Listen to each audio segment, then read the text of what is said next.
বিসমিল্লাহির রহমানির রহিম। আলহামদুলিল্লাহ। আজকের ক্লাসে আমরা ইলমুন নাহবি এর পরিচয় সম্পর্কে অবগত হব। আর নাহবু এর শাব্দিক অর্থ হলো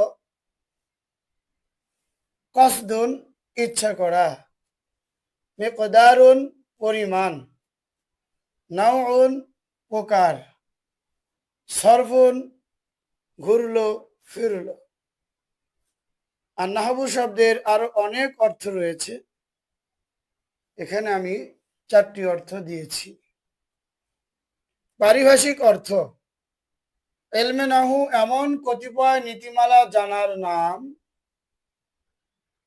যার দ্বারা মু'রাব ও মাবনি হওয়া হিসাবে 3 কালেমা তথা ফেল, ইসিম ও হরফ এর শেষ অক্ষরের অবস্থাদি ও বাক্যের অন্তর্গত শব্দগুলোর একটিকে অপরটির সাথে সংযোজনের পদ্ধতি সম্পর্কে অবগত হওয়া যায়। আমি আবারও বলছি, ইলমে নাহু এমন কতিপয় নীতিমালা জানার নাম যার দ্বারা মু'রাব ও মাবনি হওয়া হিসাবে 3 কালেমা তথা ফাইল, ইসিম ও হরফ এর শেষ অক্ষরের অবস্থাদি ও বাক্যের অন্তর্গত শব্দগুলোর একটিকে অপরটির সাথে সংযোজনের পদ্ধতি সম্পর্কে অবগত হওয়া যায়।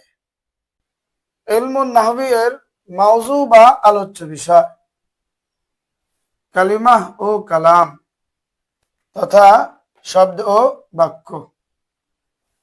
কালিমা দ্বারা উদ্দেশ্য হলো শব্দ, আর কালাম দ্বারা উদ্দেশ্য হলো বাক্য।